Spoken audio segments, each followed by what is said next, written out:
Let's have prayer and we will start. Father, thank you so very much for being present as we talk. Open our hearts, our minds, to think of what we may do in the future. In Jesus' name, amen. I was reading this just recently in Christianity Today. Young adults drop out of the church because their faith isn't their own.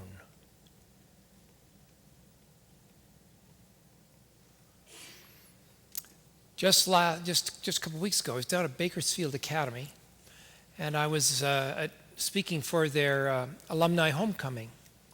And there was a guy there now, he's not that much younger than I am now.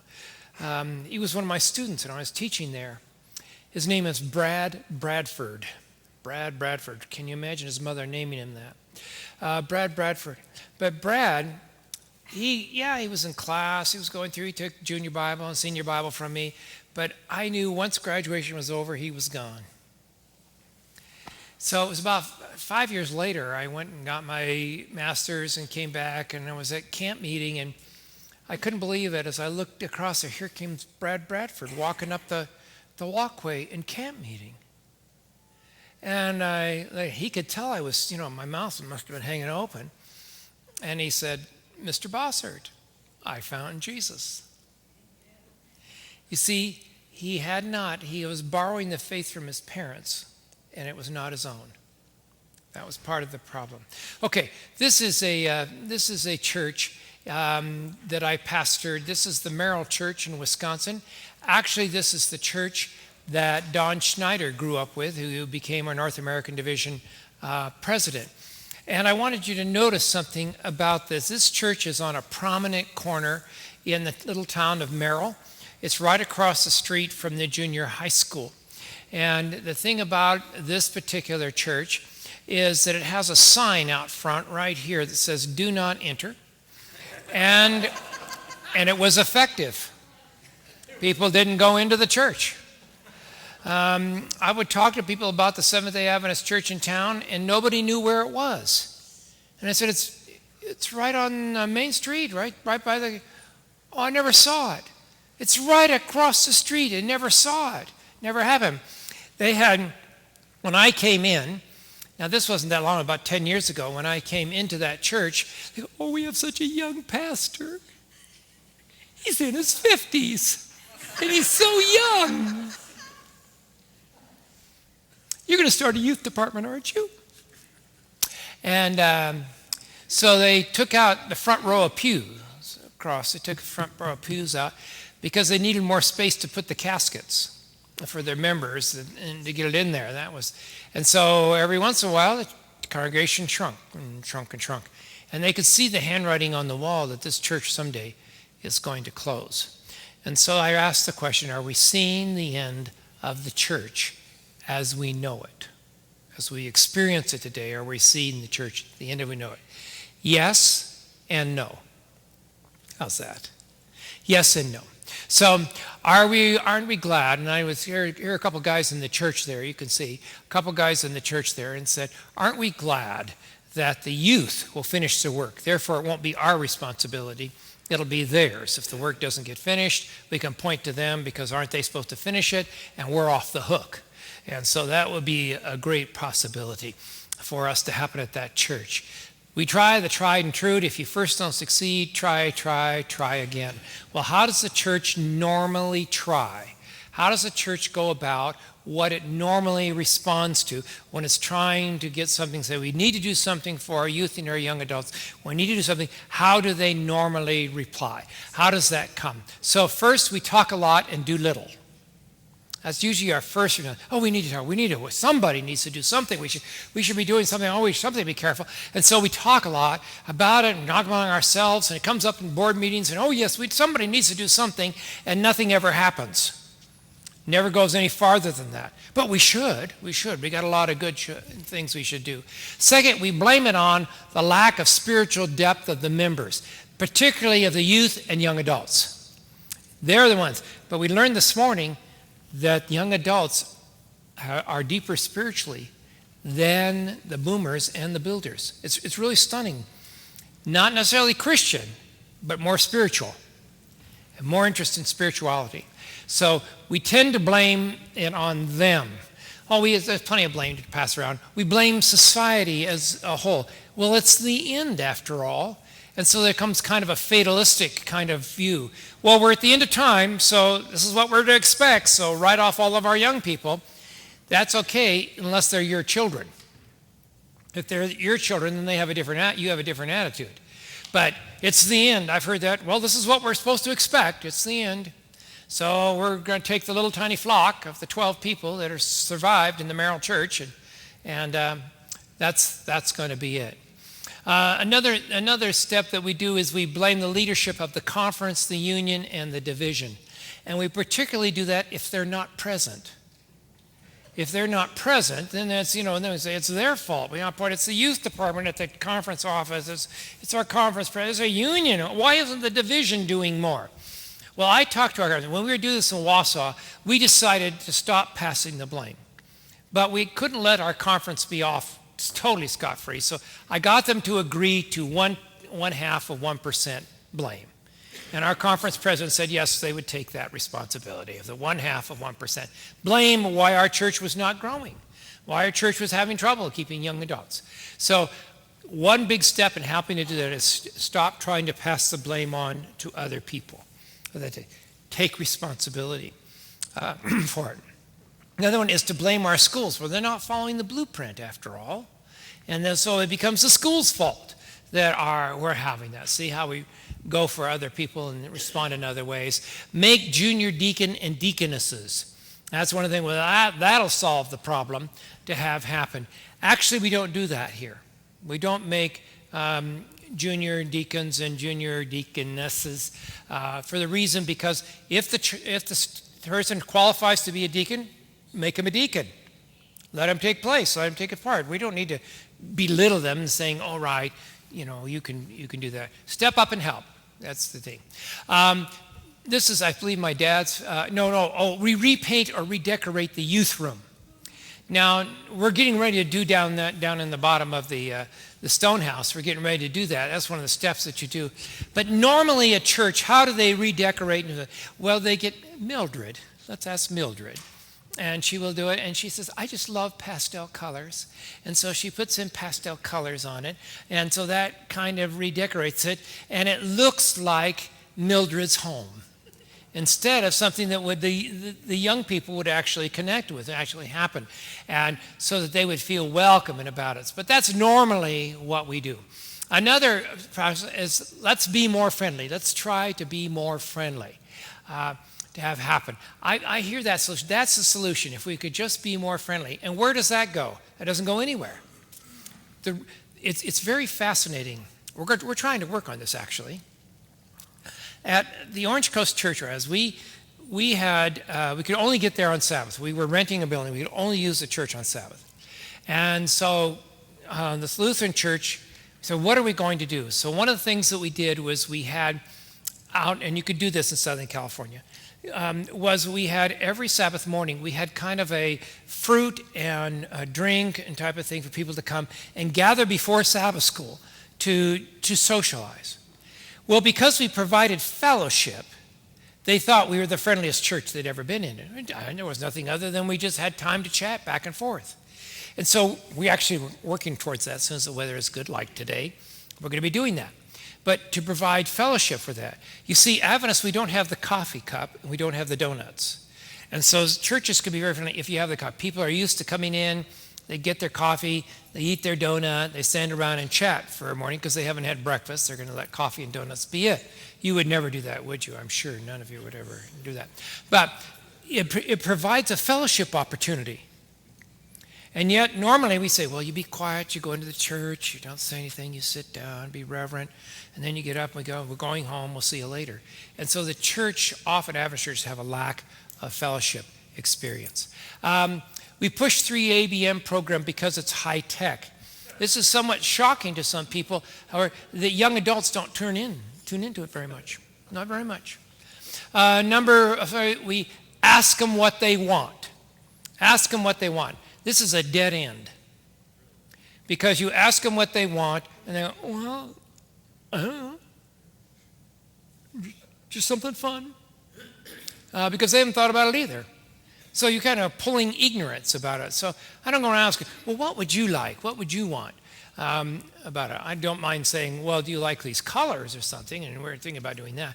But just to get a general, ask them what they want. Another one is we put a youth representative on the board. And usually this is what happens. We say, well, who should we ask? Well, let's ask Mary Ann. Now, we asked Mary Ann to be on the board, to come and be a youth representative on the board. And Mary Ann has a very hard time even saying her name because she's so shy. So she comes, she sits, she doesn't say anything, and she goes home. But we had our youth representative on the board. Yep, we're reaching out to our young people. Why did we ask Mary Ann? Because we knew she was a mouse and would never say anything. We knew she wouldn't do anything about that. And if we're going to discuss something really serious, we asked Mary Ann to please step out because we are going to discuss this as adults, and we're not going to let that go on. So that's often what happens. The youth representative on the board.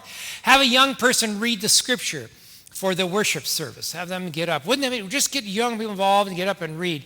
And we did a video about that. I wish I could show it to you about it. I hope we can get those out for you. We're shooting another one tomorrow, but I hope we can get those so you can see what we've been doing and working on with our union. But it deals with this very issue about getting a young person up and doing and what happened in one church, how they experience it. You see, if it's serious and you're going to have a person read up, that's fine. But if it's tokenism, it doesn't work. And they know when they're just being a token. Well, just you get up, wouldn't this be nice to have happen? I like to have young people do that, but okay, here's my dad's favorite, and he was get them all giving Bible studies. That was his solution. That's how we're going to get more people. And there's nothing wrong with that, but how's that going, Dad? Well, not very well. Have a special Spirit of Prophecy weekend, and that'll help our young adults be more responsive. They could have that suggestion was given. Get our family life coordinator busy. That's the person. See that the blame isn't ours. It belongs to the family life coordinator, and he's supposed to or she's supposed to do that. Plant another church. That would be good. We're a good-sized church, so let's plant another church. Sometimes when a church reaches to plant, they have a bad church, and so they plant another bad church, and now we have two struggling churches instead of creating the problem. So that sometimes, I believe in church planting, but sometimes it's not healthy planting that takes place. Have some type of a retreat, whether it's a women's retreat, men's retreats, kids retreat, youth retreat, have another retreat. That'll take care of the problem. Produce another paper, book, or CD. We're great with that. Spiff up the worship service. We'll do that. Hire a good youth pastor this time. And so this played out. I was given this is a true story. All my stories are true, pretty much. So here we were hiring a youth pastor, and I got a name of the guy, and he'd love to come. He'd like to come out and be our youth pastor. So I called him, and he came out and spent the weekend with us.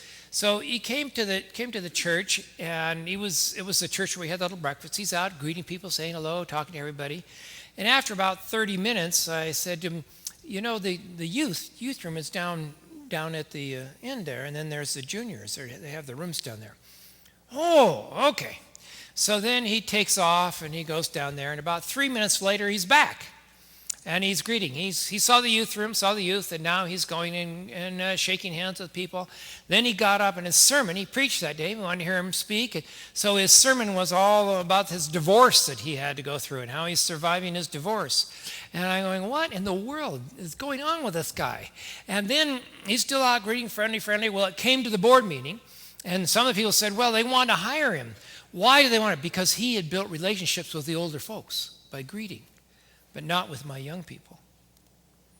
And I could immediately tell he's not connecting with the youth at all. So I said, I don't want this guy. Oh, yes, we do. We want him. No. Well, it just happened that I found out before the board met to vote this, that the reason he had come out, and he was so eager to come out, was because he had connected with a woman out there at Loma Linda, and he wanted to come and see her and see if they could date. So I was just paying his ticket to come to his date. So I was really kind of ticked with that. So hiring a youth pastor, on a youth pastor, finding a good one. Often we think, well, we'll let the youth pastor revive that so the church does not have to change. That's often what happens. Make the difference. Another thing is I've heard often is show them where they're wrong. You know, we have the Ten Commandments, we have the law of God on our side. If we can just get our young people and we'll show them where there's wrong. Because you see, the truly honest ones will recognize the error of their ways and accept the truth. That will be it. That will make it happen for them. Make it happen for them. Because you see, when you really think about it, the truth will set you free. That's very biblical. You can see the biblical process of that. So what would they be free to do? Well, of course, they weren't to join the church, of course. That's what we really want to have them do. So what are we doing? They really sincere will come to join our church, you see, if they're really sincere. Again, do you see the kind of the tone here about we don't need to do anything, but we will let them. See, they need, if they're really honest, they'll see the truth, they'll come and join us. Therefore, we don't need to make any changes. We don't need to make anything different. And we develop that type of mentality because, after all, we have the truth. If we keep doing what we are doing, we're going to get the same results. Isn't that insanity or something? You know, keep doing, you're doing same results. And my question that I asked you here, are we somewhere missing the boat about how this works?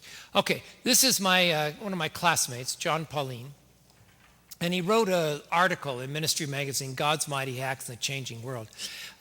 John Pauline has written several books, Present Truth in the Real World. I don't know if you read that one. So I mentioned him in my dissertation because by the time he wrote Present Truth in the Real World and then he wrote his next books and so forth, I could see John was trending and changing his views because of the postmodern influence of what was taking place. John's quite a scholar and a good fellow. He teaches at Loma Linda. But notice I picked this out of his article. The shift to postmodern thinking naturally affects the way many people approach faith and their relationship to faith-based instructions. The Seventh-day Adventist Church will certainly not be able to continue with business as usual in the postmodern world. They certainly will not be able to face it in postmodern, and our culture has changed. We cannot keep going and doing the same thing over and over again.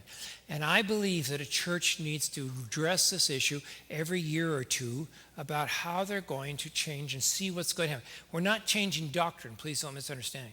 We're not changing our teachings of our scripture. We're changing our methods to be more effective and how we're going to reach, constantly evaluating. How's it going to be different? Okay, so the book that I learned, You Lost Me, and I have a handout here, but I don't have enough for everyone. You may not want one, so you think while you're doing it, shall I get a copy or not? It's a summary done about the book, You Lost Me. Now, David Kenneman wrote The Unchristian, and then the companion book is this one, You Lost Me. So they go together. You can get both at Amazon.com. But it's Unchristian was what we basically summarized this morning. Then the follow-up book was You Lost Me, where he focused mostly on Christian young adults. And that's the process of which he was going through. So we have access. What is access? He said, access. You see, basically young adults interpret reality through their electronic screen, through their computer, through their iPad, through their phone. So the reality of the world comes through the electronic device they hold in their hands or have on that they carry around with them. The world has great change. I did not have that when I grew up and did not have that process. This is just as you were born, they started using that. But that whole process of changing, so I had a pen and paper. And computers, we were just getting computers and starting to get going with that after that. So I didn't have a computer when I went out to the seminary. But now I go, and everybody has when I go and teach, everybody has their laptop up. And they're playing games with one another while they're listening to my fabulous lecture.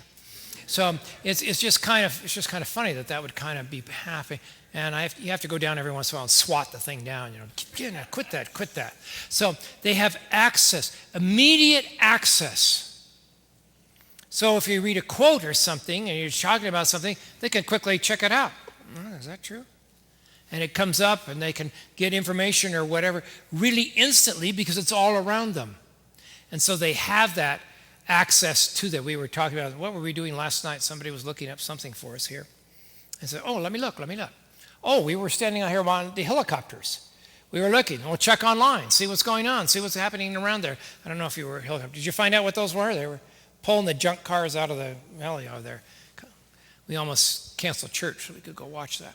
So their first thing is they have access. They have access to the world, far different than we ever had in my age. The second aspect of it is alienation. They have access, but they also have alienation. They are isolated from their family, from the community, and from institutions. We don't eat together anymore. When my kids were in high school, you were lucky if we could get our kids to come there because they were off doing things all day long. They went to an Adventist academy, and so they were there at 7:15 in the morning for choir practice and to get going. And many times they came dragging in the door at 9:30 at night. At the school all day long. Taco Bell supported them. They ate a lot of stuff from Taco Bell. So that whole thing, they stayed there whole time. Well, then we don't have dinner together. We don't have breakfast together because they get up, they're gone.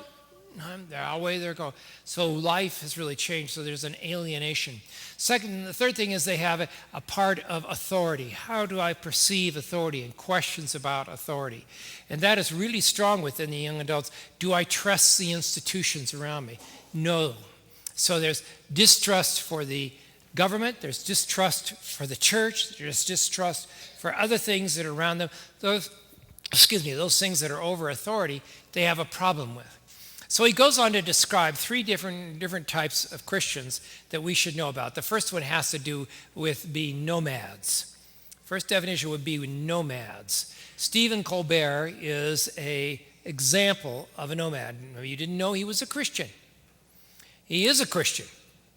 But as a Christian, Steve Colbert of Comedy Central, he has his seasonal, occasional, peripheral attendance. Comes every once in a while. Yeah, he's a Christian, but it's on the periphery. And so he comes to Christmas, he comes to Easter maybe, you'll see him here and there, but it's just out a little bit. So he's kind of like a nomad. He kind of comes by, picks up now, but he's on his life, other things. I've had people in my church that respond to church that way, and they will occasionally show up and then do that, but if there's anything else going on, they're not here. So church is, if I have nothing to do and I feel like it, I'll kind of wander over to church and kind of do it. But the rest of the time, I'm gone. That's kind of a nomad. The second one has to do with prodigals. You remember the story of the prodigal son? About the prodigal son who went out and is long gone doing whatever he was doing. So the prodigals are people who have found irrational reasons not to believe. Usually they've been hurt, something has happened to them, but they have reasoned it through. They are gone. They're not coming back. They're finished. And so they have that reason. I was talking to Rob, and he asked this question, isn't this just part of people growing through different life stages, and they will return when they are more mature? Wasn't that what you were saying, Rob? Yes, exactly. Would they return when they are more mature? And that process, some do. Some are like that. But not like we would hope. Not like we would have happen. The last one deals with exiles. Exiles are are those who are disconnected from the church but pursue a God-honoring life. I don't go to church anymore, but I am a Christian. So they're outside, and they're actually doing wonderful Christian work apart from the church. So they're not associated with the church at all. They're kind of exiled out. They're still believers. They still believe in God. They want to live a God-honored life, but it's completely disconnected from the church. Now, those are kind of unusual things that we have not seen among Christianity in the past. We kind of say you're in or you're out. But here among young adults in our world, we have these different patterns of faith believing. And so we sit at the church and we're just all excited about what has happened. And we sit at the church and we think all is well. We're having our fellowship dinner, not realizing what's coming up around us and the difficulties that we may be facing. And so sometimes we're like the ostrich, we put our head into the sand. And we're not following and looking at what is going to be. Okay, What did Barna find out about Adventist young adults? Barna, in his research in the book, You Lost Me, dealt with Christians across the spectrum, interviewing thousands of them. So my good friend, Alan Martin, who taught at the seminary for a while, very much a young adult specialist, very good guy. Alan Martin approached David Kenneman and said, your study in You Lost Me is very fascinating book, appreciate the material. But would you do it among Adventist young people? Would you go and survey Adventist young adults and see? And he said, sure, for a price, of course. But so the North American division hired Barna to take their research and interview a couple thousand of Adventist young adults to see what they would have in comparison. So then he could compare with his research for Christianity as a whole as what Adventist young people were thinking. Now, isn't that kind of fascinating to have that kind of cross-check? Okay, hold on to your hats here as we go. Because when he did that, he surveyed Adventist millennials, those between 16 and 40. This young man, I show you his picture every once in a while, and this is his selfie about it. This is David Cowan. David Cowan was in my church in Boston University. David Cowan taught drums at Berklee College of Music. In fact, he taught many different wonderful drummers for his rock groups and things and all kinds of different groups. He used to play the drums for the Boston Pops. So he's pretty good. And when he would come and play for church, when he'd have his drum, he'd just sit down and play for us while we were singing and so on. It was amazing. Sometimes you just want to sit, just play the drums. I just can't believe you could do all that stuff with a drum. He was an incredible musician and a wonderful Christian young man. Did you prejudge him as not being that? From his looks? I wondered if you might. I like that. Wonderful Adventist young man. So as we look at that, is the church is repressive of differences? They were asking that question. Is the church repressive of differences? And of course, we already discovered this morning that yes, we have a tendency among young adults. So here is his survey. 10% of the Christians who are going to church said yes. But among Seventh-day Adventists, it was 37%. 37% of Adventist young people, young adults, were saying the church is repressive of differences between people. A church tends to attract those it wants. And usually within the first 10 to 30 seconds or minute and a half when somebody walks through the door, the church reacts on whether this person's going to be accepted or not.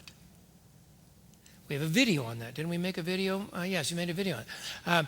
Where a person comes in and we were very good about it because we could, we don't want that person, so we just kind of turn our back towards them and keep talking to our friends, and we shield that person out as we do that. 37% of young adults evidently feels that we repress people with differences. Church is anti-science about that. I was going because we are very good. We have our schools, we have our biology departments and so forth that come up. Remember this morning they were talking about that. Cross and 25% say in the U.S. young adults, but among Adventists, 47% of our young adults say we are anti-science. That is, to me, that was stunned about that. Now, someone raised a question about, I mentioned last week about the two great issues that are coming up at the General Conference. One of the issues has to do with the ordination of women to the gospel ministry. And there's a wonderful book that I showed you about it. The other one has to deal with the issue of the sixth-day creation in science. And I don't know if you've been following what happened at La Sierra and some of the teachings, and I think a lot of people are talking past themselves. But it's coming up for a vote. Coming up for a deal at the meeting in San Antonio, Texas this summer to be. But there's a lot of discussion that the church is just hiding their head in the sand and not facing what science is telling us. That's why we get this 47% about that from young adults. The church is exclusive 22% of the U.S. population among Christian young people, but among the Adventist population, we see 34%, almost a third of young adults say we are exclusive of certain people and certain things. I wonder if that has to do about being multicultural and those kind of things. Multiculturalism brings in its own beauty and its challenges to a church family on growth. And David Maines started a church in Chicago, and it was formulated like our All Nations Church, and it was to be for all cultures. And they had Hispanic, they had Asian families, they had Caucasian, they had black. They had all. They said, we are going to form a church because we're all brothers and sisters in Christ, so we're all going to work together. Well, for a short time, that worked really great. But after a while, they found out that the Asians viewed how the church was to work and structure different than how the African Americans who viewed something, and different than how the Hispanic community viewed it, and certainly different how the Caucasians. And so eventually there was so much fighting inside the church about how things were supposed to happen and when you're supposed to be there on time that it broke up. I was stunned when that happened because we had such good reports about, oh, this is a wonderful thing that's happening. That's the way it should be, and you would think so. But when it actually got together, it was a problem. Now that the culture has shifted, I don't think it's so significant anymore. I don't think that as the younger generation comes up, there's more acceptance about people from different cultures. So I think that you will see a greater, less segregation. At least that's my hope happen. The church is shallow. 29% of Adventist young adults say the church is shallow. I can't believe that they would say that about it, including one of my sermons. It sure wouldn't be shallow. Would it? No, thank you. Let's be supportive here. So they were saying the church is shallow in its understanding of things. I think it goes back to anti-science. One of the things we're going to be facing is the issue of gay marriage. We're going to that's going to come down the line here eventually in our world. Particularly, we'll see how the Supreme Court rules here in the future. The engaged in the church score higher than those not engaged. The engaged, those who are involved with the church, scored higher. They had a more difficulty. They said we were more repressive. See, it's not that they were saying that, oh yeah, they score higher positively. They scored higher negatively. Than the ones that were out and not so involved. Nothing drives a teenager or young adults from the church faster than being rejected. Nothing faster. So when we look at them and have them, we welcome them, are we accepting of them? And the reverse is true. Nothing draws them faster than being accepted. To have happen. It used to be, when we lived in modernity, in the modern age, when I grew up, when I was in high school and so forth, there were lots of evangelistic meetings that happened. So it was like what we did this summer. We did a modernity-based evangelistic series because that's what we needed to do for credit, and because there's some people that works very effectively. So you send out brochures and so forth. You come, you have the meetings, you present the logic and the reason and the Bible texts behind the doctrines, and then at the end you baptize the folks and they become members of the church. So they believe and then they belong. Today it's exactly the opposite. You belong before you believe. So they come and be part.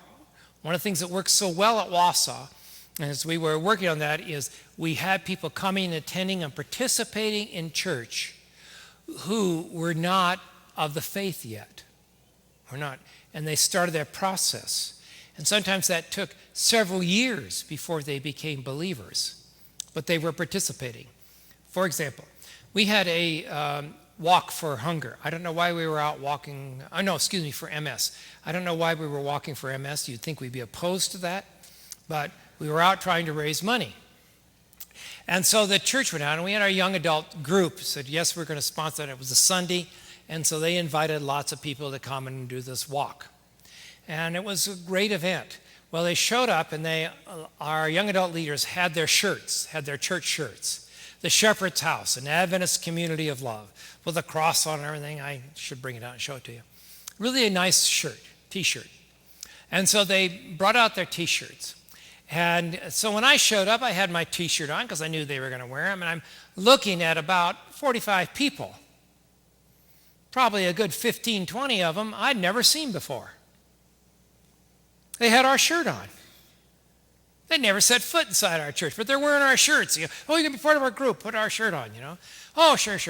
So here was the largest group, largest church group, all identified was the Adventist church out walking to promote raising money for MS. And I thought, wow, look at that. You see, to belong. Then pretty quickly those people said, well, we'll come on to the church, and they get involved with the church, and they're showing up, and I'm meeting them, and they're coming to church. They like church, having a good time. It's on Saturday morning, and we used to market it and say, yes, you come to church on Saturday morning so you have your Sundays free to watch football. Isn't that great? Yeah, come on over. Because they don't care if it's Saturday or Sunday. They don't know the Sabbath issue yet. They don't know about the truth about the Sabbath. So well, yeah, I'd like to watch football Sunday morning. And yeah, okay, I'll be over there. I'll come walk with you. Yeah, because then I have time all Sunday to watch my games. So they would come and be part of that. And then they would be involved. And then we get them we're doing all kinds of things around the church and all kinds of events that they're participating in. And eventually they start becoming and see that it's time to believe. So what now? What are we doing? Now I'm going to open a little bit of can of worms. And I say this to you carefully because I'm leaving in 4 weeks, 21 days, something I think 21 days, that's 3 weeks. And it was my desire that we would be doing this. And I apologize to all of you because I was trying to get Brandon to be here and get going and so forth. And I'm delighted that Brandon came, and he's been doing a super job. And beyond my expectations of going to school and pastoring at the same time, to be working. However, this is what we processed through at Wausau that made the horrendous change, okay? First, there was no quick and dirty solutions. We tend to say, well, I'll try it for a few weeks. I tried it for 3 weeks, and that was it, and I gave up. No, it didn't work. I did it for 3 times. I was suggesting to a young man just like James here, and I was suggesting to him, pizza just isn't for breakfast anymore. And he said, ha, ha, ha, ha. And I said, Sabbath school is not just for Sabbath morning in church. We could have Sabbath school at other times, do other things. Like what? I said, well, every Sabbath morning I go out and I drive. When I come over to this church, I drive past a Barnes & Noble. I've talked to some of you about this. I go past a Barnes & Noble. It opens up at 9 o'clock on Saturday morning. Nobody goes to the Barnes & Noble on Saturday morning at 9 o'clock. But they have to be open. I said, what if we had a Christian book club at Barnes & Noble? And go in there and he says, well, I think that'd be a good idea.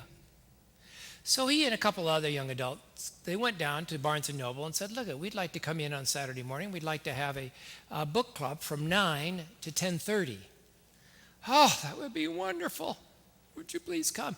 And I said, we want to get certain books. We want to use them for our book club. Could we have you purchase them for us? And we would, have people buy through you. Oh, that'd be wonderful. Buy books from us. That would be great to have happen. So they went down, these three young adults, 3 guys. So they're down there, and they're starting. And they're the first week, they're by themselves. Second week, by themselves. 6 weeks after, it's still the same 3 guys. They came and talked to me and said, Pastor Bill, it's just us 3. What's the deal? I said, please keep going and keep inviting. They did. The 7th week, the Lord rewarded them, and other people started coming.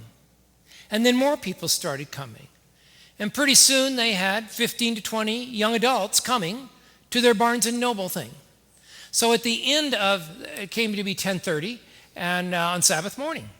And they'll say, well, it's 10:30, we got to run. We're going to go over to church. And they'll say, church, it's Saturday. Saturday, it's church. Yeah, we meet on Saturday. So you can watch football on Sunday. We come over, we have church on Saturday. Oh, you do? And I said, yeah. Why don't you come with us?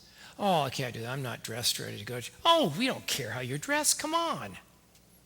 Oh, okay. You'll be done by noon. Okay.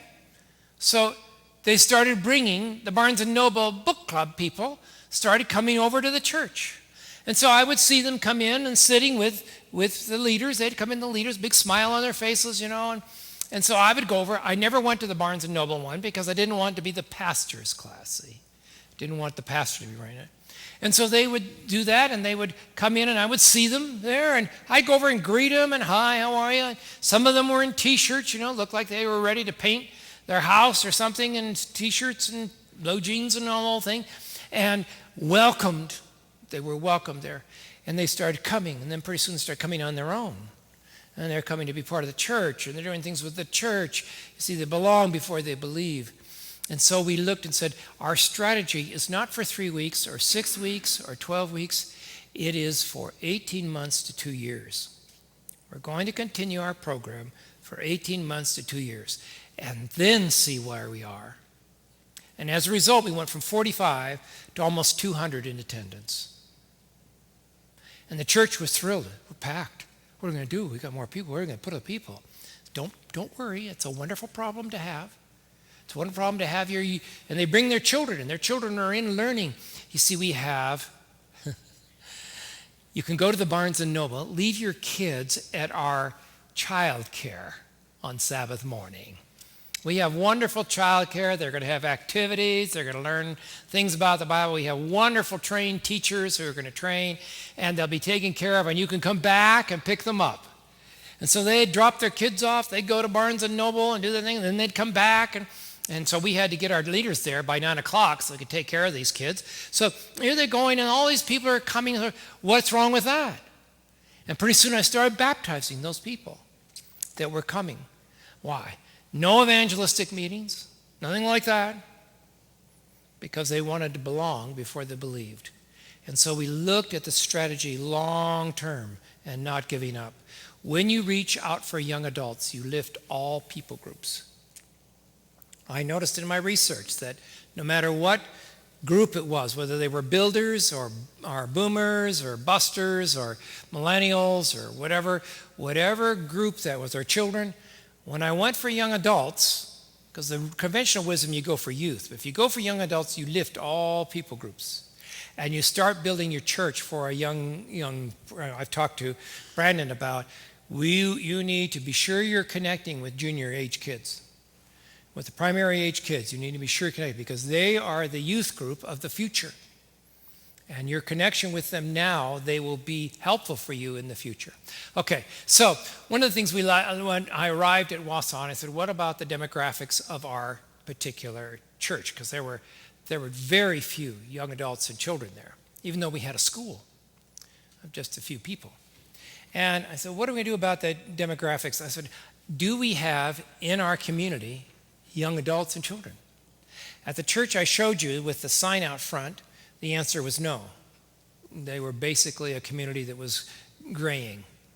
But in Wausau, where this says, it was full of kids, healthy kids, lots of young adults there going. They had a community college there. They had other types of training programs. They had technical college there. So well, there are a lot of young adults. Do we have any in the church? So I started checking in the church, and I said, yes, so I look in the church. And we have young adults who are not attending. And some of I had my board members, my elder boards, they were looking and said, well, we have elders there, but they're looking and say, well, we don't have very many kids there. I mean, our kids don't come anymore. I'll tell on one person. He didn't like what we were doing. He didn't like the changes we were making. He was a constant drag on everything. And his sons, both of his sons, who had gone to our academies, were in the area not attending church. One was living with a girl, got her pregnant.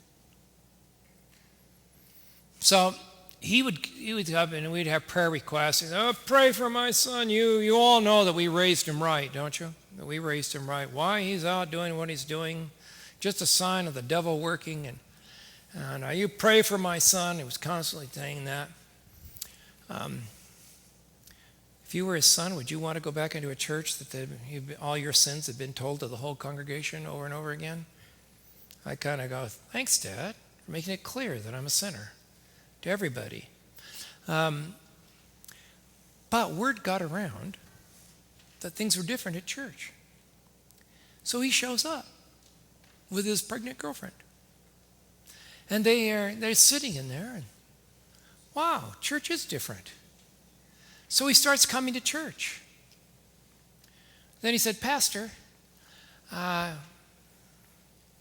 we're living together. What can we do? I said, do you want to get married? Well, yeah. Well, let's get married. So we did a wedding for him. They had a baby. What did he do with the baby? Well, we'd like to have him dedicated. Well, we'll dedicate you. What about you? Well, we'd like to be baptized. He would need to be rebaptized, he said. So we had a rebaptism. He was rebaptized. And yet this father could not understand why his kid was coming back to church. And his kid was saying, I love church. Church is so cool now. What's happening with church? I love church. Wouldn't that be the goal of your prayers? Why would you be complaining that your kid's back in church? Pretty soon his brother was coming to church. Church is different. They're filling up with it. I said, how can you be concerned that these kids, well, maybe this is not going to last. Who cares? They're in church. That's what you've been praying for. So I wanted to check the demographics to see. That was the thing, because I didn't want to beat my head against the wall if there was no young people there, like there was in the other churches. I don't need to waste my time here trying to do this. The thing is to make people as comfortable as possible and make sure we have the front pews out so we can get the caskets in when we need them. The second thing they did is we share the demographics afterward with our leaders. I share that information with the elders. And so I share them. Do you realize that this is what's happening in our community? Do you realize this is happening? You can get demographics quickly and easily. So I was sharing that with them, and they go, oh, yeah. And I said, look at our church books. Who are these people? Oh, that's our son-in-law. And who is this? Oh, that's our daughter. Well, where is she? Well, she lives here, but she's just not attending church anymore. And you could feel the parents, their broken hearts, that their kids were not there. I don't want to make light of that. But they were brokenhearted their kids were not there. I said, all right, what are we going to do? And so I said, let's go to school. Let's go to school on others and see what they are doing. So I said, let's find out what others are doing. So we're not the only one with this problem. So we started reading books, and I picked the book. And so I took the book, we started reading the books, and we talked about them, and we went through them. And the first one we talked about was the emerging church. Although we didn't become an emerging church, we took up some of the studies from the emerging church book. And as my elders were reading, they're going, oh, now I understand why my kids are acting the way they are. I understand why my kids have those feelings. I see what's going on now. I've never seen that before. So we went to school. I encourage all of them to assume you don't know and start going to school on it. Try to learn what's going to be having to take place. And then you need to work together and draw up a plan of what you're going to do. And so normally as a church would do very short-term planning. Let's get done in 3 weeks. I said, no, 18 months to 2 years. We're going to work this for 18 months. How are we going to stretch this out? So I said, well, we want our congregation to not feel we're taking this and doing something behind their back, and we're doing something and they're going to get a lot of real. So we want to take our congregation with us. So what we did is we started having these special potlucks. We had a potluck fellowship dinner after church. And we took some of the leaders that had read the books and so forth, and were in on what we were going to do. And so we took them and we said, all right, we're going to have our congregation for fellowship. You're going to have to sign up for the fellowship dinner. Bring your dish, but you're going to have to sign up. So these people would sign up the Sabbath before, the members of the church. And then we said, all right, now we're going to assign you to a church member's home to go. So these are going to be in church members' homes. Oh, great fellowship. All right. So they would sign up. So I would try to take a builder, make sure a builder was in each group, a boomer was in each group, a buster was in each group, a millennial was in each group. So I had all the people groups represented in every group. And we assigned them. They didn't know this. They just they were ignorant to what we were doing behind their backs. And so we sent them off to go and visit, and they would go eat. And then one of the leaders that was there of the group would say, well, before we go back to the church, because we were all going to meet at 4 o'clock, so before the church, let's talk about the church. And so then we hand out the demographics, we'd hand out some of the dials, and we'd all dialogue back and forth. And then they'd come back at 4 o'clock, and we'd have a meeting for about 45 minutes about what you'd learned. We did this several times. And then we developed a plan. And the whole church was in on the development of the plan of how we were going to work that. And as a result, then I don't have revolts. I don't go, what? What are you doing? I can't believe that. Well, you remember the church with the sign out front that had "Do Not Enter"? So I was at the board, and these are older folks, and they're much older than you are, Frida, and you're still a young lady. So these older folks, they were there, and one of them said, Pastor, would you please change the order of service? Please, please, we beg you. We've been doing the same songs, introit, prayer response, closing, for 13 years. Never a change. And I said, well, we should get together and talk about it. No, Pastor, we've talked. We're ready. Just change it. I said, okay. So I was suspicious about this. My years of pastoring made me suspicious. So I said, all right. So I changed the introit hymn to another introit hymn in our hymnal. That I have sung that, you have sung that, many of you have been a long time, have sung that. And then I put a hymn of meditation right before the sermon. So we would sing a soft hymn together. So I added one hymn, and I changed the first, when we came in, hymn together. That's the only 2 changes I made, because I was concerned. About a month later, I get a call from the conference president. Bill, what's going on? I hear that there are some real problems in the Merrill Church. What in the world is happening? What have you been changing? I said, I changed at their insistence, by board vote. I changed this first hymn in the deal, and I put one of our hymns from the hymnal into our worship service. Oh, good, he said. And said, thank you, and hung up.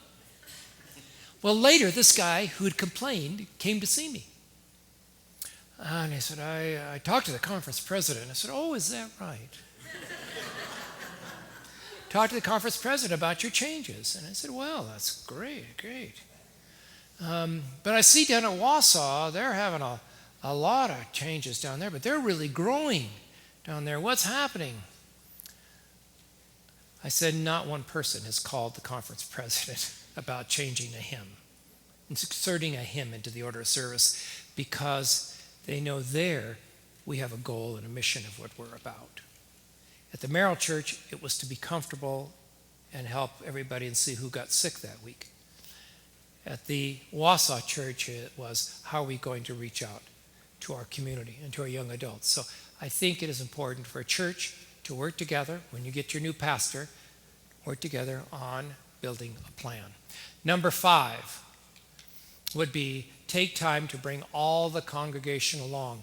And I think that is, we did not, I think I lost 2 people out of my church. I think we lost 2 people out of my church. And the rest, I was talking to another church. They made changes too, but they didn't bring their congregation along. And they lost 50 members over the change. Because the reason was they didn't work together to bring everybody along. I believe that if you give good, logical reasons to people why you want to try something and do something, that generally good-hearted people are the same, will say, yes, well, let's try it. Let's see if it works. Give us some time. Let's try it. It's not going to hurt. Most people will be rational and reasonable about it and say, okay, let's do that. And that's what happened in Wausau. Well, let's try it. The old folks, the young folks, well, just try it.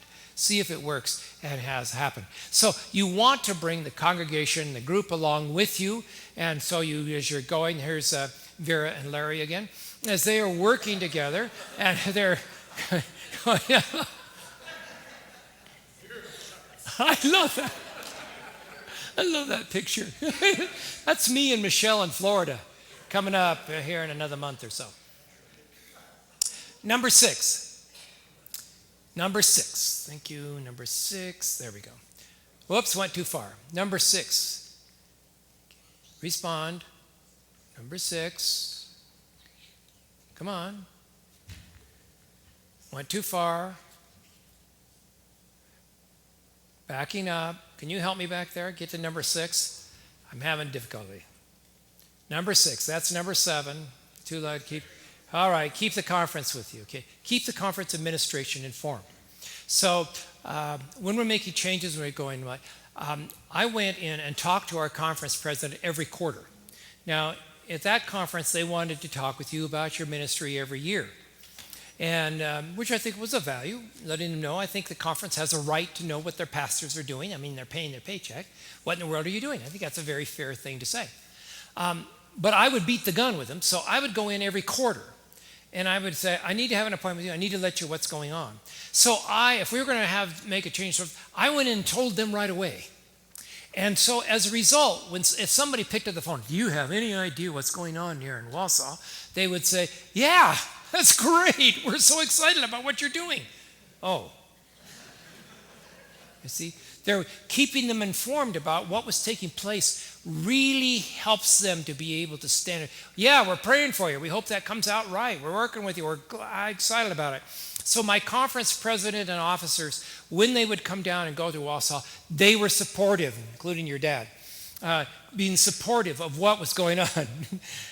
His dad, James Fox's dad, was my ministerial secretary in Wisconsin, and he was constantly able to help and be supportive if I'd keep him informed about what was taking place and what was going on to have happen. All right, next one. Number 7. Go ahead and hit it again. Number 7 is don't give up. So often people give up too quickly. Thank you.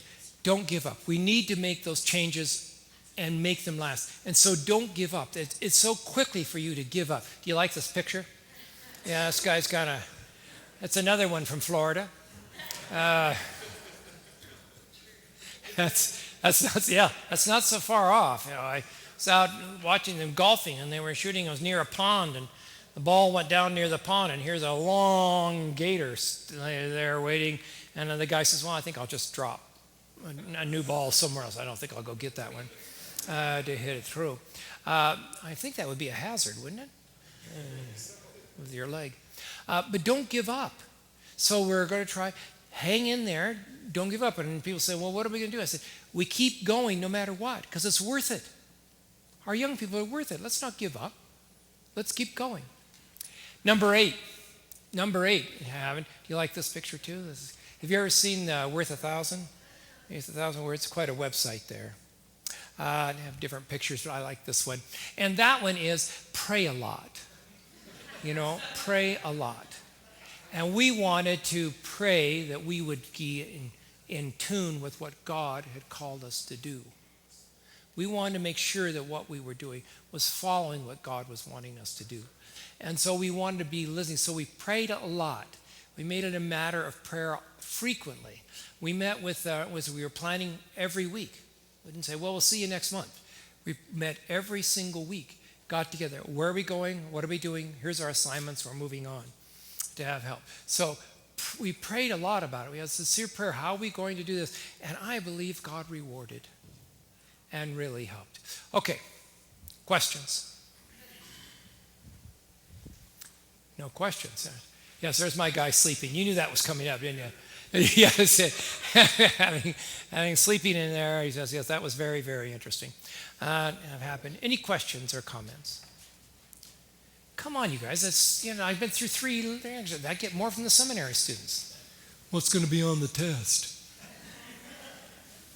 Yes. For most of my Adventist life, understood that the Sabbath and the state of the dead were going to be the 2 big determining factors of worship at the end. He said something about, I don't remember exactly what it was, but You heard about this morning? About women's ordination? I don't know what the votes are going to be this summer. I have my own opinion of what I would like to have happen. My general counsel as a pastor is that you be patient, you ride out the storm either way. When the General Conference votes and speaks, we tend to say that's it, and so forth. But the General Conference may vote something else in the future. You never know, because we're people, times change, et cetera, et cetera. So I've learned over the years, just relax, don't throw a lot of sand in the air, and be disgusted. So no matter which way, and there's a potential. We have the issue of women's ordination coming up, and we have the issue of science relating to the six-day creation story. And before we throw all of our scientists and scholars and biblical scholars over the rail, I would tend to say, well, let me just see what they're talking about. Let me see if and I got a book there, and I read through the book. Some of it I didn't agree with. I didn't say, well, I don't think that's right. Other parts of it I said, yes, that's right on. I think I've learned something there. So being able to evaluate some things. The fear. What bothers me is that sometimes our arguments are based on we're afraid of what may happen if we do. And when I first heard about the women's ordination and about it, ooh, dear, we're going to put women in and we have a limited amount of jobs. Ooh, I may be out of work. And so fear of that may have been a motivator to say, oh, that must not be biblical because I may lose my job. But I met a Methodist minister at a conference one time, and she was sitting next to me, and there's probably close to 500 pastors there. And she was a conference official in the Methodist Church, and she was an ordained minister. And as we were we were worshiping together, and then we were going through this conference that morning. And as I got acquainted with her, I thought, what a wonderful Christian pastor she is.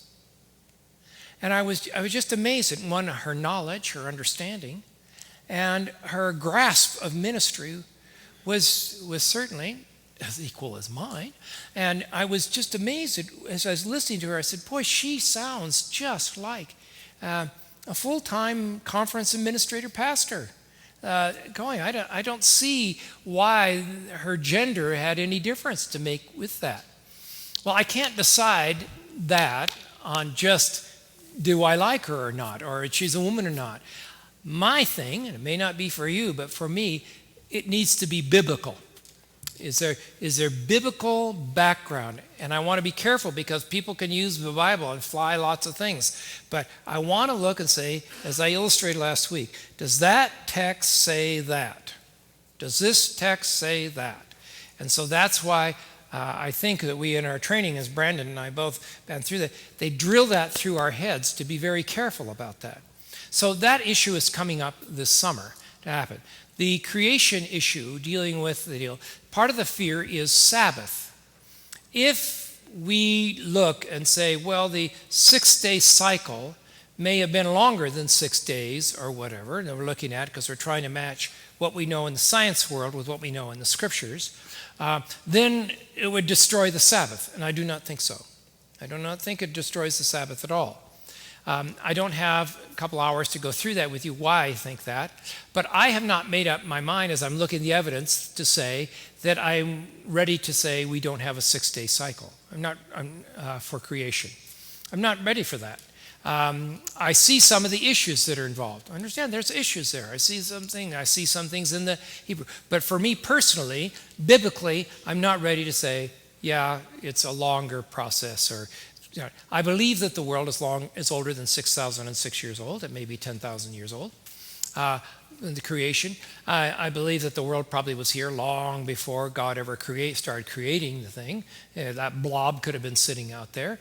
I'm perfectly comfortable with that have happened. But before I say, yes, the 6-day thing took thousands of years or took a long time to have it, I'm not ready to do that yet because I'm not there scientifically or biblically there to have that happen. Yes?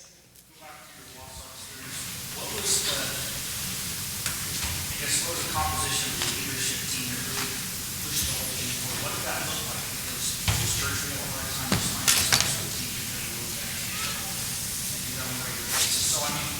there's something much deeper here than the knowledge of hey, we should do these things. You have to have a desire to do these things and willingness to actually do them.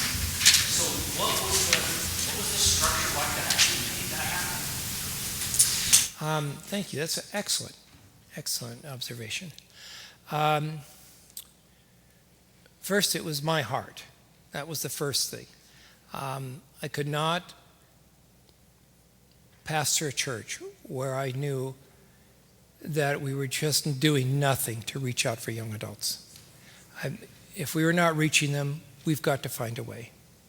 And to just keep things going as we were going, I loved the young people, I loved the young adults, and I said, I cannot just stand by. So when I went to the elders were people my age, almost all of them. They had kids of their own.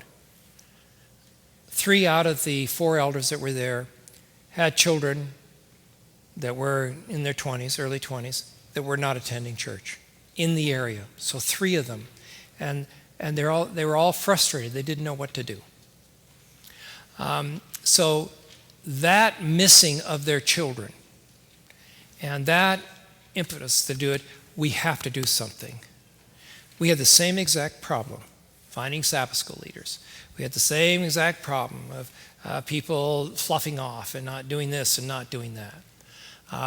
And when that happens, that tells me down the line that group does not see the importance of the mission of what we are doing because they may not be seeing results. As we got going, and I'm going to come back to your point again, but as we got going, I was shocked when people said, we're going on vacation, Pastor. We're leaving on Sunday because we can't miss church. We'll be back on Friday because we can't miss church. Don't you usually take off Friday afternoon and come back take a week off and come back on the following Sunday?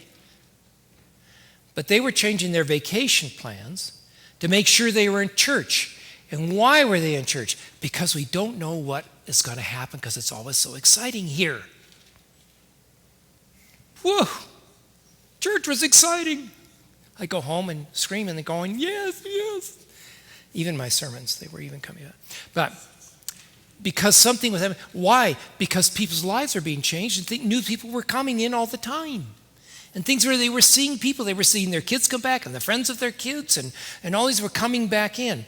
So that gave them interest. We've got to strike while the iron's hot. We've got to make this happen. We've got to do this. And so then it came up, now I don't have problems of people coming. My problem then turned from trying to make sure a leader was there on Sabbath morning to what are we going to do with all these kids, Pastor? We have a room and we have too many kids. Oh, that's wonderful. That's what happened. It took place because they saw the mission. If we don't see that there is a new mission, if we don't see that there's the importance, I got to be there because I'm part of making this happen. If it's just going to be the same old every week, it doesn't matter if I show. But if I'm a crucial cog in that, I got to be there.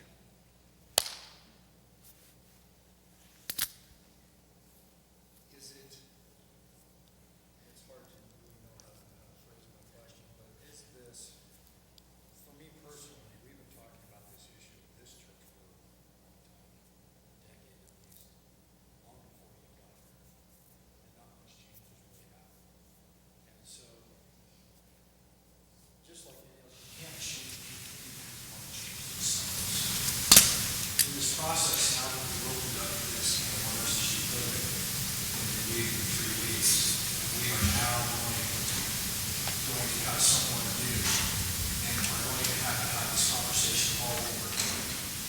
And how do we as a group make this happen no matter what?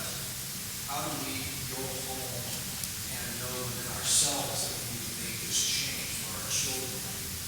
Do all the things we just learned today about the changes that are coming and really make this happen for a change instead of talking about it and not doing it. Okay.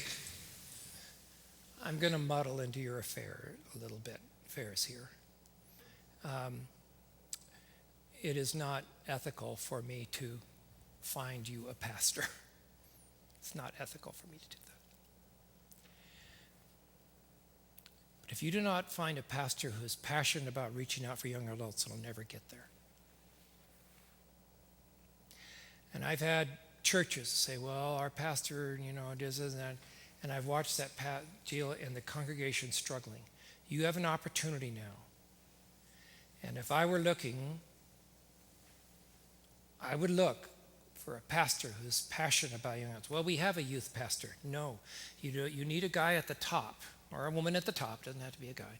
But you need a pastor at the top who has a passion that I'm going to do something to reach out for young adults. We're seeing the graying of Adventism. We're seeing Adventism getting older and older. We're losing that younger generation, which they should be taking over, as we mentioned this morning. So if I were doing the search, if I were involved with that, that would be one of the, please share with me. And I just say, please share with us what is your interest and so forth in working with young adults. And so then they would, oh, I love young adults. I hope we do that. We love all groups. Young people are important. Sorry, I don't see the passion there. So I ask them, well, what are you reading? I like to ask potential pastors. So I asked Brandon. I knew what he was reading because he's in the seminary. But when I asked him, well, what are you reading? When they ask him what they are reading, then I know that pastor is either remaining current. If they say to me, what I'm reading the Acts of the Apostles. That's what I'm reading. And there's nothing wrong with reading Acts of the Apostles. I do too. But that doesn't keep you current. It doesn't keep you what's going on in the world around you. So, okay, are you reading anything else in Acts of the Apostles? No, not really. Sometimes Desire of Ages. That tells me this priest is not a reader and is not keeping up. So I would, to put my 2 cents in your search, my sense would be, is there a way to discover? And I bet you could ask your conference president. I bet you could ask, Ed, we're looking for somebody who has a passion for young adults. And so could you find out that about him? Could you find out about what he's doing in the church? Yes. So that thing is what I think you're looking for. Because if you don't, you'll be a drag on that ministry. Yeah. Well, then, it sounds like, what would be okay, so my question would be, what percentage do you think it is pastor and what percentage is it congregation to make this change? Because I guess before you said anything, I was sitting here thinking that I don't think we should care what pastor comes in next. Obviously we should care about that, but I'm saying I don't think all of us should just be sheep waiting for a good shepherd. Instead, we should be driven, and because we're so driven, we're going to find a good shepherd too, but we need to be the change, or we need to have the mindset. We can't just be sitting back hoping that we have somebody with a good heart. Yes, thank you. So what's the percentage? So the question would be, what we're talking about is that when you're looking and you're doing this and you're looking for this person, you want to find a pastor who is going to join you in your journey, and not a pastor who says, well, I hope you do that. That'd be wonderful, James. That's a good idea. And I'm going to go on and do something else. What you're going to say, James, I'll meet with you and with your group, and let's see how we can make this happen. Let's make that our top priority. That is a different attitude than just simply going, I'm going to go to Larry and then back to Arlene. Yes, Larry. So this strikes a very familiar chord, because last time around, we as a group went out searching for that pastor that would fill our needs, and we found him in spite of the conference. This year, this time, we've gone along with the conference, and we don't know at this point in time, 8 weeks into it, what he's doing. We aren't getting the reports that we would like to have, and I'm curious, how do we go about activating them to find this guy that's passionate? Would you go back to Arlene? My answer for that is, I've known Ed a long time, and if you have spoken to Ed, Brandon, and the groups that's talking to him about those issues, about the things, I would sincerely think, I know he has a passion for young adults too. So I would look and say that he probably is going that way. I think knowing Ed and about this, and I know the guys are snowed. I'm just catching up. I see that in what they're doing, but he's working on it, and I'm sure that when he comes, he's going to be able to say, these are the folks that I think might fit here. Let's talk about them, and he'll share them. That's what I would normally expect. We're going to go to Arlene, then to Jim. Yes. I'm hearing a little bit that once Bill is gone, the church stops, we go into limbo, nothing happens until we get the new pastor. Pastor Brandon is not a potted plant.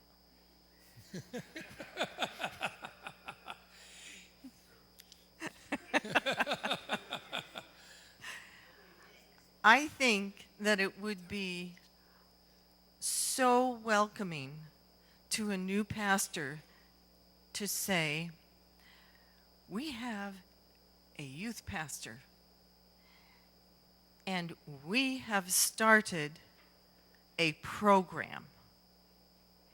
What can you do to support it and help us?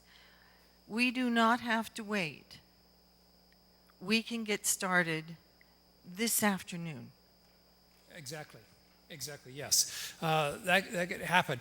And I've already been talking to Pastor Brandon about this and about what going. Sure, it's coming up in summertime and it's hard to do that, but I think that we can move forward and say, look, we're going to do it. It become a priority. How can we put that on the top shelf for us to make that happen? I assure you, if you go after young adults, you'll lift the whole church. You will. Jim. I wanted to get back to some of the content of your presentation. Uh-oh. The process is always interesting, but content precedes, I think. One could gather that the entire objective was to get people into church. I wouldn't agree with that, nor do I think that's what you were saying. But how does a church orchestrate and appeal to youth, particularly alienated youth, exiled youth, on a total life basis, not just whether they're coming back to church or not, as vital as that could be with an exciting church program. But I'm more concerned about the total life approach that we offer to the youth. Okay. This is how that grew. We did not put out any advertising about what was going on. It was all word of mouth. And the way it went was from the leaders who were doing this, then it went to the next their friends, and then it went from that group to the next friends. So it expanded like you would do, like you throw a rock into a pool. And you'll see the waves as they continue to expand and get right. So the first groups that started coming, were the family or friends of immediately within the church. And then it went from them to their friends. Do you see how that works? And so that's how the issue spread. What they were looking for, what they were gathering was simply coming.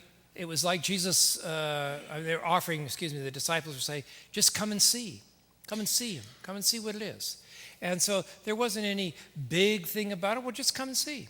So they would come and they would see they were accepted and came, and so they were part of that. Now what we got to their life and what was going on in their life. They started a program, the same three guys who did the Barnes and Noble thing. I encouraged them and said, well, why don't we have a club? And we started our club here for our olders here, but it was called Prime Time. And so these young adults would go out to dinner once a month. And they would come, and it was at entry level. Now, I went to that because food was involved. So I said, yeah, I got to go to that. So I would go to that, we'd get together, and they would invite people to come, young adults to come, to eat once a month. Everybody, it was Dutch treat. So the person would pay for their own meal, even though we're all eating together. So we would sit there, we would have it, we would have our deal. It was all friendly, chatting. And I'll never forget the guy sitting across from me. I'd met him, this is the first time I met him there. He ordered a beer. And so he was drinking his beer during it. He was the only one at my table who had a beer. And he was kind of looking around, and pretty soon he caught on. And, he's the only one in this whole group that has a beer. Well, the next time we met, he didn't have a beer. And I talked about him. And later on, I talked to him about having a beer before we baptized him, about what that was about. But what happened was the belonging part of that, of their life and how they were happy. Because they would come if they were accepted and if their life could be meaningful. The worship service became an opportunity for them to see Christians encountering the real God and what that meant to them. And they were drawn to that. I think the cross says it draws people somewhere. Doesn't the Bible say that? That I will draw them in unto me. And so that became the natural type of thing that had happened. So the lifestyle, the issues, the church became the family, where the family got together. It's not that we just get them into a pew to sit down. So it became, I'm with the church family. And so their relationships. If a person knows 6 people in the church, they think they know everybody. Just 6. Even if it's 4,000 people, they think, well, I just know everybody. Even if I just know 6 people. So that networking that happened among the young adults happened naturally as they were invited to come and just come over. And it was just that simple. Well, just come on with us. It doesn't matter. Come, we're all going out to dinner. Come on, can't you and your wife come? Or can't you come? Or bring your boyfriend or whatever. Oh, we'd love to have you. Come on. It's Dutch treat, pay your own deal, whatever you want. Type of thing. That's how that kind of worked. Did we have a question over here? Yes, James. For the last 40 years plus, in our school districts, they've been teaching everything but God. Yes. How do you combat that? I don't worry about what they're doing in the public school, actually, but you bring up a really strong point, because many people who have gone through have no knowledge of God, have absolutely no knowledge of God. So what happens is that the people who come, they need to get some knowledge. So as we talked about a little bit last night, about hearing the story, telling the story of Jesus to them. Some of them have no idea who Daniel is. They have no idea who the apostles are. They have no idea. They've never heard of them before. So you have to start out really basic by sharing with them the story of the Bible. And it's amazing to sit around adults and say, well, now Daniel went into the lion's den. And, as kids that grew up in the church, well, we know that story, we know the song and everything, but they've never heard it. And it becomes absolutely powerful to them. They say, are you kidding? God rescued him from the lions? Is this really true? This is not a myth? Type of thing. So that's exactly true. Our approach. So one of the great things, one of the things we're learning is, it used to be in evangelism, we accepted everybody would accept the Bible as authority. Not today. It's a nice book. It's a nice book. So you go from there. I'm going to go, Jim, then I'll come back to you, Mark. This is kind of a comment. And that is Matt, excuse me. Interesting. Of the people who are kind of young adults, I consider myself kind of. I should be younger to be a true young adult. But everybody, how many of you know people that if the church was ideal, we would invite people to church? My hand is up very high. And the fear that I think we have is that if we were, I'm there like almost every week, I'm talking to, people are asking me about my spiritual thoughts and so forth, and I feel like there's there's respect for that, and there's interest, and they like me, and I think a lot of us have professional, educational, or social networks that we could invite people from, and the fact of the matter is that in your sermon today, before lunch, those things in Unchristian, and that book in Unchristian, if the congregation is a congregation that looks at those statistics and says, boy, those young people, they really have a negative view of the church, I can't believe their perspective, then I think it's going to continue to be a church that I will not invite my friends to, and I will not invite my coworkers to, because I see the church very much in a similar way as what the Unchristian book shows that they do, despite loving it here. And it's interesting that you say that the ones who are more involved are the ones that may have a more negative view. It's like I feel that way to some extent, and I'm not criticizing any individual here. Please don't get me as that. It's something that I care so much about, right? That a lot of people are like, why do you stay in the church? Some of my friends who have left. I'm like, listen, I believe in it, and I want to make sure it doesn't go down the tubes. I'm wanting to, keep it for what it can be, right? And so I feel the comment I'm trying to make is like, let's believe the book Unchristian and believe that our church is that, because it's not growing fast. The fact of the matter is that, and that's no fault of our pastors, please, our pastors are not the ones who are making our church unchristian.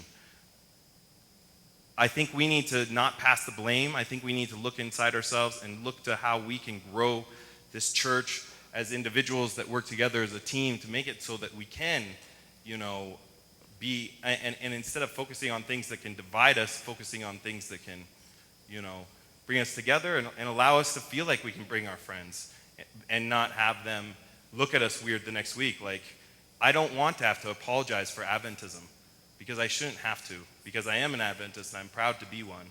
And why can't I bring the people I care about here? That the point I think would be well taken, that what happened in Wausau was that the young adults then began to have confidence that they could bring people to church. So they got to a level where they were confident that what was going to happen. And one of the things that we had to do was to stop in Sabbath school class things being said that should not be said. For example, we had a guy who was claiming that the Catholic Church downtown had racks in it to torture us Adventists. Now, I don't know how that got past the building department. I don't know. Did they, oh, it's okay. It's for the Adventists. That's all right. We understand you can have those torture departments and those ovens to burn people. I mean, the foolishness of it and the ridiculousness of it, it was just outrageous. And we said, we came to an understanding when we had these groups, we will not trash other churches here. No other denomination is going to be trashed here. We're not going to do that. We want to uplift Jesus. That's what we want to do. We don't need to run somebody else down to make us feel better. We need to lift up Christ forward. Okay, I want to go back to Matt. Matt is, everybody, if you have not had a chance to meet Matt, Matt is, I got to tell you this, man. This is Matt Ward. I've known Matt longer than all of you, except maybe Rod here, I don't know.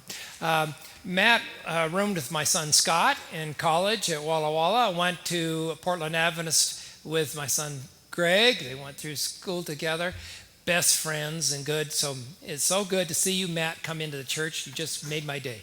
Okay, anyway, Matt. Thank you. I've been involved with the church for different realms of life for many, many years. But as far as like a leadership role, I was in charge of like the youth department for probably about 4 years. So it is a breath of fresh air to hear you say some of the things that you have today, because a lot of people don't realize the certain issues that the church does have today in regards to reaching out to the younger generation without using the world's culture to do it. That's right. Which is, I think, vitally important. One of the things that I do wish to add, if you guys don't mind, is simply that those people that want to charge up this new effort, you really have to pray about how much time you want to commit to the program, because you all feel excited now maybe, but sooner or later, especially 18 months, 2 years, you might people tend to drop off. I've had that in my experience many times, unfortunately, and then it's left to me and whoever's left to try to pick up the slack, and it's really difficult. So just make sure and pray about that God is leading you for a specific ministry, especially with the youth, because for the youth, it's definitely it's a time commitment. It's a personal, emotional commitment. I mean, they stay when you get to know them on a personal level. If you don't reach them at the personal level, they're going to be leaving within a matter of weeks. So you really have to focus on the relationship with them. Just like what he's saying, they have to belong. They have to feel like they're important to you, that they matter to you. I mean, even if I've had it to where kids will come up, and have time to say hi to them maybe like one Sabbath, they will remember that one Sabbath. So it's just very important to establish that full relationship with them. Absolutely, absolutely. No, thank you. We will be putting in a heliport so you and your wife can get over there. I know you have to drive a long way, but we'd love to have you here. 1, 2, and then that's it, because we're going to close here. Yeah, I'd like to just introduce myself. My name's Antonio, and I've been on Adventist for about 8 years. And I got a lot of years experience in the world. And I must say that for me to keep the Sabbath, sometimes I find it lonely because unfortunately I don't have a family. And I can't think of a better way that this is like the springtime, the summer. We have one of the most beautiful lakes up here, Lake Tahoe, that people come from all around the world. Wendy and Frank, they've got a great thing going with hiking, but I think if we could just unite and work together as a group on Sabbath, what we're going to do when we leave this building, we could make an impact. But we go on a hike and there's like 4, 6, 7 people. My question is where are you going? I know you have families. We all have those boxes at home. We have computers, TVs, movies.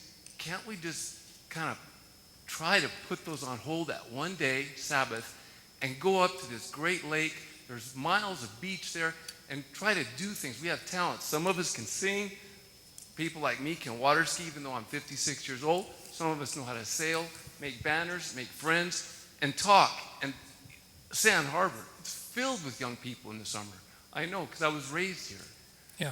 Well, some of us have to hike down to the springs Right. to do that. So, and I've seen the Sparks Church, and I've seen how they've gone without a pastor for 8 months. And that little church over there, they've got I've seen a lot of people just pop up and go up and preach.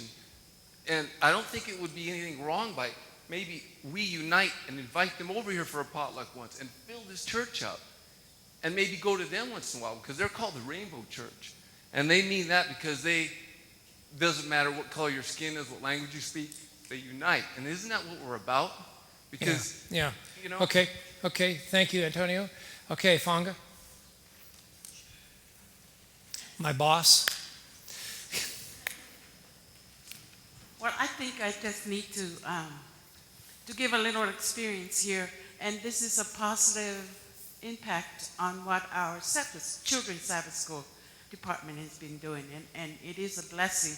We have a couple that had just started coming to church, like in maybe February or first part of March, and they have 2 girls and a boy, and they all go to Mrs. Evans' class. And I know from what they have learned from the Sabbath school, it's a drag at their house for them to not bring them on time for Sabbath school. They might wonder where they are this Sabbath. They went with Tui to speak in Sacramento. But the impact that she had done in her class had dragged the parents. The father had attended our school back home, but as soon as he was here in the States, but because of what they had done in Sabbath school, it's an impact on that family, and they have been coming on a regular basis. Yeah. Okay. Well, to quickly summarize 8 hours of work here. So I think that before you run off and say we're going to go do this, we're going to go do that, I think it is helpful if the church will come together of a meeting of the minds of how you want church to look and how you want it to be. And in Wausau, that's what happened. We went to school to learn how we could make the church what we envisioned it would be. And that journey was well worth it. It was not a quick and easy. It was not easy to go and do. A lot of you have ideas, wonderful ideas about how I can help with this or help with that. But the general church umbrella under which those things happen, I believe the church family needs to come together. How is Riverview going to look? And so that particular view of what you're doing, coming together and talking about how we're going to make, what is it? And I think it revolves first, it goes to the elders to get together and the leadership there and the leadership of our division to say, how can we pull together to make our church what we would like it to be? And when you get there, then how do we bring everybody along? What are the things that we are going to do to make it happen? Our first priority at Wausau was we want a worship service where someone encounters the living God. We want to have that. That to us, we are called to fear God, give glory to Him, and to worship Him in Revelation 14, 6 and 7. So we're going to make that goal so that our worship services, when people came, would say, there, something happened there. Something's going on there. So that kind of things, that becomes our first priority. We're going to work on that. We started that right off the bat. The second thing is we're going to go, how are we going to do things to reach out to our young adults? What would that look like? How are we going to reach them? And so we needed, because we were all boomers, we needed to go and say, let's get some young adults to come in. When we started, there was only just a few family of young adults. When we finished, half the congregation was in the young adult group, a little over, which meant we had to invite them onto the board. They had to participate. So they came onto the board.